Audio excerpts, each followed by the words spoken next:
Matt O'Reilly is the perfect example for any aspiring footballer to follow. He is one of the most professional and dedicated young players in the game today. A talented and promising sportsman from a young age, O'Reilly played tennis, golf and football to a high standard, competing in tournaments in all of those sports. At the age of 8, with the feeling he could make it pro in any of these disciplines and with interest from academies of big London football clubs, Matt was asked to make a choice. Having got the bug ever since he scored a diving header for his local team in a cup final at the age of 6, the choice was relatively easy for O'Reilly, and he ditched golf and tennis in favour of football. He liked the fact it was a team game and gave him the opportunity to make friends and bond with them. Rejecting Chelsea, he joined Fulham from NPL youth at the age of 8. He was joining a great crop of talent and played in the same youth sides as the Sessegnon brothers. In particular, he had a great on-field relationship with Ryan Sessegnon, and the fullback helped him develop and perfect his exceptional passing. Ryan always used to make a certain type of run down the wing, and O'Reilly practiced and quickly mastered the ball that could find him every time. O'Reilly started to have some problems with his back as he was growing taller and had to miss more training and more games than his coach Peter Grant would have liked. Perhaps it's these issues which led Matt to develop his distinctive, somewhat odd running style. These health concerns are probably what began O'Reilly's obsession with the recovery aspect of the sport from a young age. He added Pilates and meditation practices to his post-match routines. He tracked what he ate and constantly tweaked aspects of his life to eke the most out of his body and facilitate high-level performance. Although there was no question of Matt's talent with the ball at his feet and his lovely left peg, Grant had concerns over his strength and ability off the ball. Nevertheless, he was highly regarded at Fulham and was playing in the under-18s at the age of 15. He made his first team debut at 16, starting and playing 80 minutes of a 2-0 Carabao Cup first round win over Wycombe. However, he didn't really feel that he was all that close to breaking into the first team, and he felt pushed even further away when Fulham won promotion to the Premier League for the 18-19 season and started to splash the cash. Seeing big money signings like John Michael Seri and Andrew Frank Anguissa, who played in his position, arrive was demotivating for a 17-year-old O'Reilly. He knew the difficult task of making the squad had gotten much harder, and indeed, he was on the fringes for the next couple of seasons, featuring in the occasional cup tie, but playing mainly in the Premier League 2 with the under-21s. He was 19 by the time he finally made his league debut, after spending 9 consecutive matches painstakingly close to the action on the bench as an unused sub. He found himself in the starting 11 for a 2-1 loss to Reading in the Championship.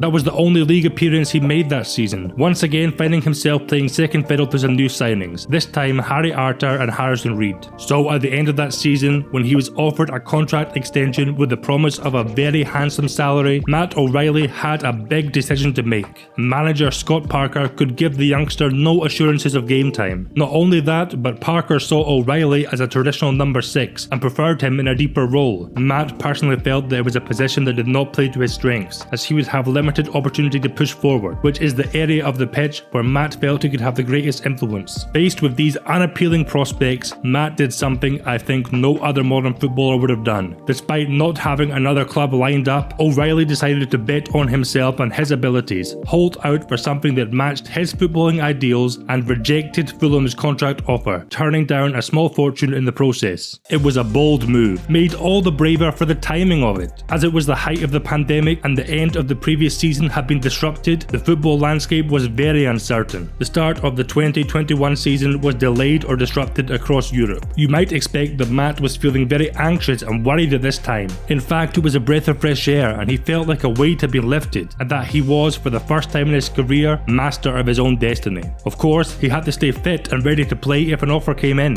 so Matt, with the help of his father, put together a training schedule. He would start his mornings in the house on his watt bike before heading to the local park with his dad for a run and a session with the ball. This was Matt's life for several months before Russell Martin, manager of League One side MK Dons, invited him to train with the team. At that time, there was no intention from either side to make a deal happen. It was simply an arrangement that would allow Matt to maintain fitness. From day one, Matt was made to feel very welcome and loved his time training with the team. Straight away, Martin could see that O'Reilly was a top top footballer and an outstanding technician. He was most impressed by how seriously he took his recovery and how he was a sponge of knowledge, hungry to learn how he could take his game to the next level. So when a move to Belgian Pro League side KV Kortrijk fell through at the last moment in December, Martin moved to bring Matt into the team properly, and on the 24th of January 2021, Matt O'Reilly signed a contract with MK Dons. He made his debut 2 days later against Charlton, and 4 days after that scored his first ever professional goal in a 2-0 win over Wimbledon. Obviously, he was a bit rusty, having not played a competitive match for a long time, but having trained with the team for 6 months, he slotted right in and looked very impressive in the final few matches of the season. He was also dispelling those misconceptions that he was unable to handle the physical aspect of the game, and Martin described him as a beast. Russell Martin, who liked to play Matt higher up the pitch, left for Swansea and was replaced by Liam Manning. Manning preferred O'Reilly in a deeper role at the start, but crucially, he was not expected to be purely destructive and had plenty of license to create. O'Reilly thrived under Manning and dictated games for the Dons. The squad was a proper unit, absent of cliques or huge egos, and this helped O'Reilly produce his best on the pitch. In November, Manning started pushing O'Reilly higher up, and the midfielder took advantage of finding himself in and around the box, scoring 2 goals and providing 2 assists. He was awarded the EFL Young Player of the Month award for his efforts. A return of 7 goals and 5 assists in 26 League One appearances meant there was much interest in him from the Championship amongst other leagues. It seemed certain that he would leave the club in the January window,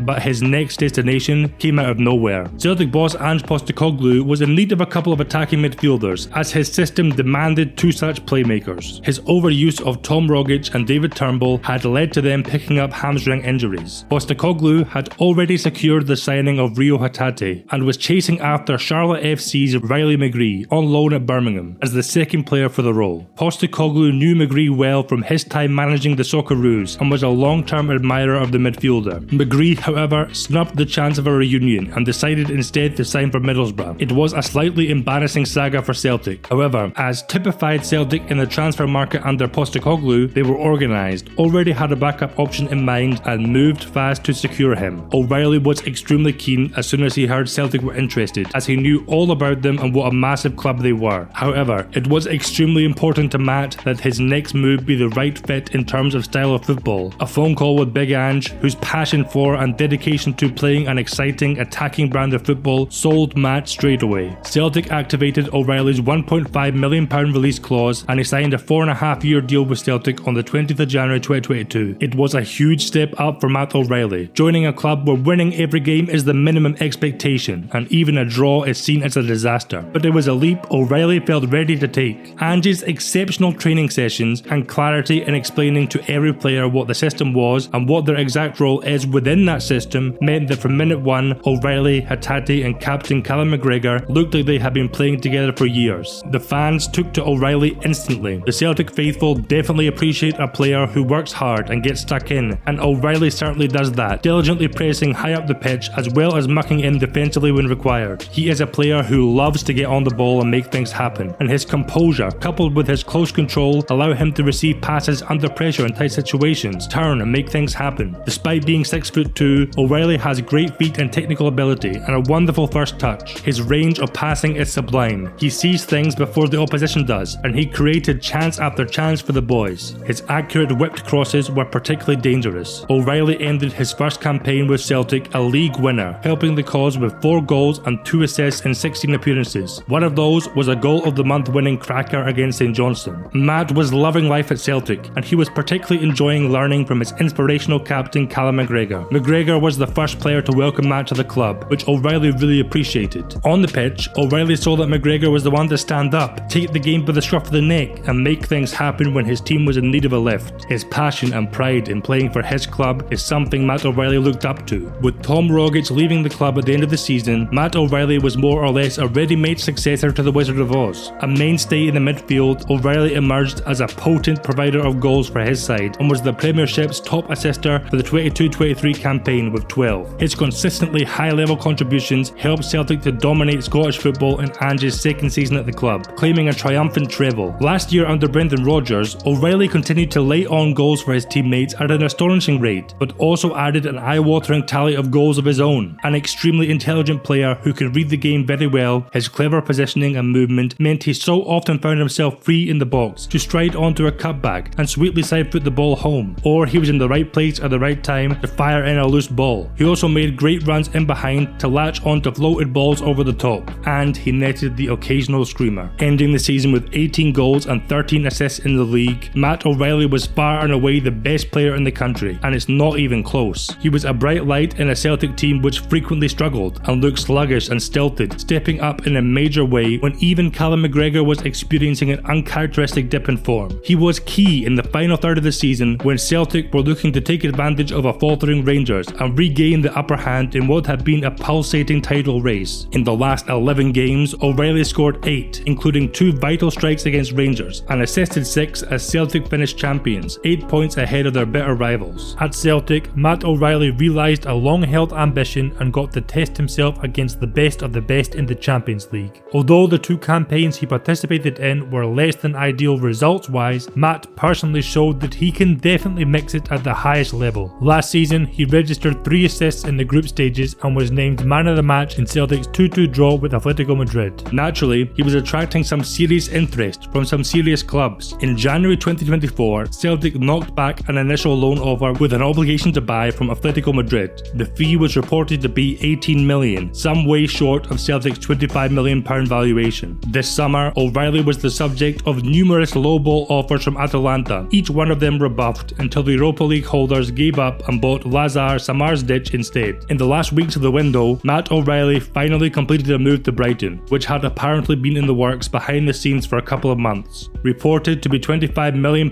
plus add-ons, it set a new record fee received by a Scottish club. Brighton certainly ticked the box for O'Riley in terms of playing style, and although Brighton have spent heavily this summer and have a large squad, there is a place for Matt O'Riley in midfield. Indeed, he was thrown into the team straight away and handed his debut a day after signing against Crawley in the FA Cup. What should have been a dream occasion turned into a nightmare after only 9 minutes. Out towards Sarmiento, but then Ayari's just caught a tad late there by the Crawley skipper Williams. Well, far from ideal start to Matt O'Riley's career.